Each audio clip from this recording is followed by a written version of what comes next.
한창 음악 듣던 시절에 우리들끼리 그런 질문들 많이 주고받았어요. 야, 넌 죽을 때 관 속에 어떤 앨범 갖고 가고 싶냐? 야, 씨발 꼭 한 장이어야 되냐? 한 10장쯤 가져가면 안 되냐? 그럼 저쪽에서 제가 그럽니다. 난 그냥 CD장에 묻어줘. 어떻게 앨범을 버립니까? 나의 성장의 자양분이었고, 나의 사고의 씨앗이었고, 나의 록스피릿의 모든 DNA들을 어떻게 버리고 합니까? 또 그런 질문들은 한참 가지를 쳐서 영화로도 뻗어나갑니다. 그러려는 그때마다 늘 손꼽는 영화로 이 영화를 이야기했습니다. 허진호 감독의 데뷔작이죠. 어쩌면 저주받은 데뷔작일 수도 있습니다. 어떻게 데뷔작을 이런 영화를 찍죠? 이게 가능한 이야기인지도 모르겠고 또 우리나라에서 가능한 이야기가 되어버리기도 했어요. 허진호 감독의 98년작 8월의 크리스마스입니다. 감독은 여러 인터뷰에서 이제는 귀에 못이 박힐 정도로 언급을 했어요. 좋아하던 포크 가수 김광석의 영정사진을 보면서 떠올린 신락 같은 단서로 이 영화를 만들었다고 했습니다. 시간이 정지되죠. 사진이란 컨텐츠는 아주 옛날 사진도 지금 보면 그 세월을 고스란히 담고 있습니다. 우리의 어린 시절 고추를 까고 찍은 사진, 엄마의 등에 업혀서 찍은 사진, 아버지 손잡고 놀러간 동물원에서 찍은 사진들도 다 그 속엔 그 시간이 그대로 정지되어 있습니다. 하지만 우리의 삶은 늘 흐르고 있죠. 우리의 시간은 단 한순간도 정지되어 있지 않습니다. 돈이 많은 사람에게도 돈이 없는 사람에게도 그 시간은 똑같이 흘러가고 있습니다. 시내21의 전문가 별점 중에 강한섭 평론가의 평점이 참 재밌습니다. 충무로에서 돈도 벌고 명예도 얻는 비법을 가르쳐 드립니다. 맞습니다. 이 영화는 풋내기 감독이 만든 데뷔작이라고 하기에는 완벽에 가까운 완성도를 지니고 있고 무엇보다 죽음이라는 어쩌면 굉장히 무겁고 결코 다루기 쉽지 않은 주제를 너무 편안하고 부드럽게 다뤄서 혐오스러울 만큼 슬픈 영화이기도 합니다. 주인공 한석규의 극중 이름은 정원인데 이 남자가 죽는 이유를 우리는 아무도 모릅니다. 영화에서는 불친절하게도 그의 죽음의 이유를 단 한순간도 얘기해주지 않습니다. 하물며 그는 영화가 시작함과 동시에 이미 곧 영화 끝나기 전에 죽어 라는 메시지를 우리에게 이야기해 줍니다. 그리고 도로교통 단속을 하는 불법 주차 단속을 하는 구청의 직원이라고 해야 되는데 아무튼 시문화가 연기한 다림이라는 아가씨가 등장을 합니다. 죽음을 앞둔 30대 남자와 이제 막 어른이 된 20대 여자의 만남은 그렇게 시작이 되고요. 우리가 흔히 마주할 수 있는 풋풋한 로맨스가 이어지지만 남자는 죽음을 얼마 남겨두지 않았다는 현실을 자각하고 여자를 멀리하고 천천히 서서히 조금씩 그 죽음을 향해 걸어갑니다. 하지만 다림이 그 사실을 알 리가 없죠. 알 수도 없고 알아서도 안 됩니다. 그래서 이 영화가 가장 멋있는 것 같습니다. 우리가 흔히 마주하는 충무로의 심파였다면 남자는 휠체어에 타 있고 초췌한 모습으로 살은 한 10kg쯤 빠졌겠죠. 그럼 옆에서 또 여자 주인공이 또 펑펑 웁니다. 어떻게 그러고 갑니까? 영정사진 앞에서 또 꺼이꺼이 울고 지랄연병하죠. 근데 이 영화는 그런 거 싹 다 나몰라라 하고 사진관을 운영하는 주인공 남자가 정원이 죽음을 마주하고 자기의 영정사진을 셀프타임으로 촬영하는 그 순간 그 사진은 영정사진으로 변하고 그 한 컷만으로 그 한 테이크만으로 이 주인공의 죽음은 매듭이 지어집니다. 어떻게 이렇게 설명을 하지? 이게 말이 되나? 분명히 우리가 알고 있는 한국적인 심판은 이게 불가능한데, 개봉 당시엔 사실 막 20살이 되었기 때문에 술 처먹느라 이 영화 절대 몰랐고요. 그 이듬해에 알았어요. 99년도쯤, 99년도 봄. 얼마나 많이 봤는지 몰라요. 제가 100번 이상 본 영화가 한 5, 6종 되는데 그 중에 한 편이기도 하고, 훗날 시나리오 책자도 많이 봤었고 여러 번 읽었죠. 도서관 가서. 그때 돈이 없었던 시절이라 감히 살 생각은 또 못했고, 아무튼지 간에 이 영화에 대한 에피소드는 굉장히 많습니다. 한 번은 그러니까 21살 가을께쯤 됐을 거예요. 방학 때였으니까 여름이었나 보다. 낮에 이 영화를 보다가 또 펑펑 울었어요. 저는 사실 이 영화 볼 때마다 울어요. 근데 영화를 다 보고 나서 공교롭게도 친구한테 전화가 온 거예요. 대학 동기였는데. 근데 이 녀석 입장에선 전화하자마자 제가 우니까 무슨 일 있냐고 난리가 난 거죠. 사실 영화 보고 울었다고 쌍욕을 들었습니다. 그리고 그날 저녁에 일터에서 돌아오신 어머니께서 저한테 물어보시더라고요. 낮에 무슨 일 있었냐고.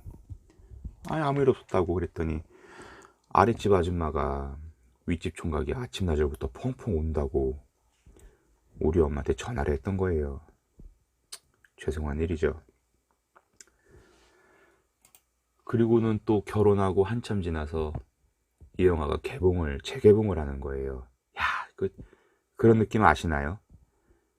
백날 텔레비전이랑 PC 모니터로 본 영화인데, 100번은 본 영화인데 그 영화가 스크린에서 하는 거예요. 물론 필름은 아니고 디지털이었지만, 야, 그거 놓칠 수가 없잖아요. 그래서 집사람 몰래 다니던 회사 하루 휴가를 내고 가서 그 영화를 봤는데, 또 성격인지라 또 영화 티켓을 책상 서랍 깊숙한 곳에 또 모셔놨었어요. 야, 근데 한 달쯤 지났는데 막 걷기 시작한 그 당시 큰애가 그 티켓을 우연히 서랍에서 빼낸 거죠.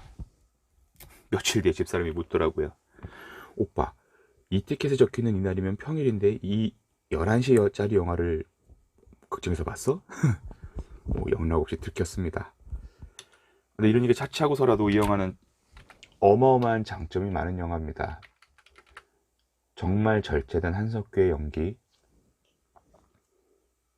제가 봤을 때 1000년이 지나고 이 영화를 다시 봐도 극중 심은하의 연기는 완벽했습니다. 털털하게 한석규 친구로 나오는 이한희 배우의 연기도 좋았고요. 또 극중 정원의 첫사랑이었지만 상처를 안고 다시 고향으로 돌아온 전미선 역할도 좋았어요. 그리고 허실실 아들의 죽음을 결국은 무금으로 맞이하는 극중 한석규의 아버지인 신구의 역할도 너무너무 좋았습니다. 마치 신구 선생님의 연기는 이후 내 멋대로 해라의 양동근의 아빠의 모습과도 많이 오버랩되는데요.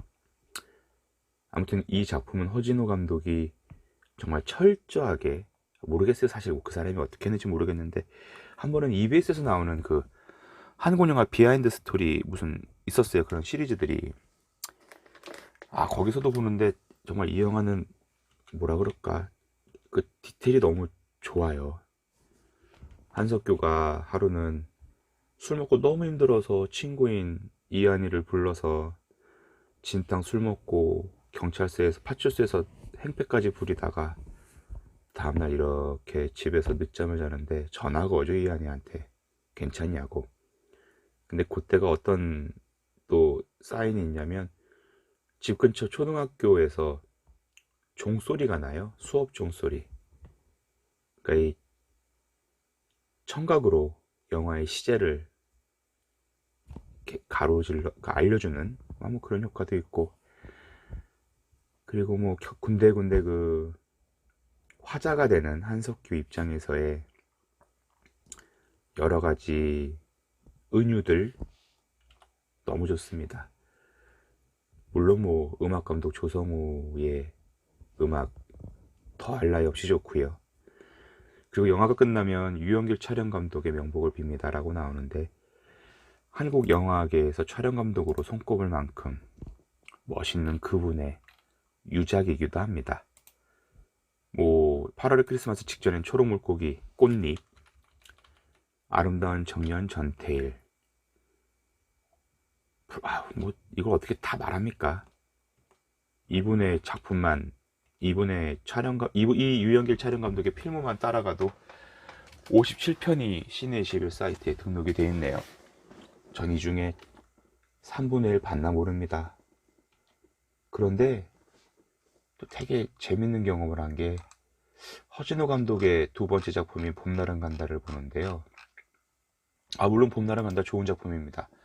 제가 이미 소개한 작품이기도 한데, 근데 8월 크리스마스와 봄날은 간다의 화면이 분명히 달라요. 이렇게나 다를까? 왜냐면 제가 8월의 크리스마스는 정말 100번이나 봤기 때문에. 물론 봄날은 간다도 100번에 가깝게 봤죠. 그리고 봄날은 간다 촬영 감독인 김영고 촬영 감독도 너무 훌륭하신 분인데 그게 다르더라고요.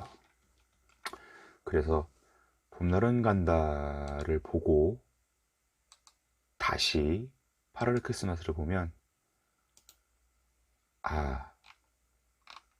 누가 더 낫다 못하다의 개념이 아니라 김영구 촬영 감독보다 연배가 훨씬 높은 유영길 촬영 감독이 만드는 죽음에 대한 접근법은 정확하게 다르구나 라는 걸 저는 개인적으로 느꼈어요. 물론 모르면 모릅니다. 저도 알고 보니까 아는 척 하는 정도인데 정말 다르더라고요.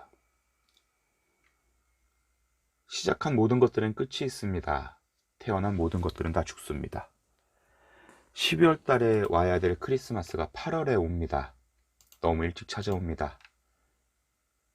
그 일찍 찾아온 것은 사랑하는 사람도 아니고 로또도 아니고 죽음입니다. 비가 오는 날 방에서 혼자 울다가 머리가 하얀 아버지 옆으로 가서 잠드는 주인공의 모습. 내일 모레 죽을 팔자인데 비디오 한 편 제대로 틀어보지 못하시는 아버지 때문에 성질을 버럭내는 아들의 마음. 결국 사진관도 아버지 거였지만 떠나고 나면 다시 아버지가 그 모든 것을 운영해야 되기 때문에 구식이 아닌 신식으로 바뀌어진 이나 기계를 일일이 설명서 매뉴얼을 만드는 동업자의 마음.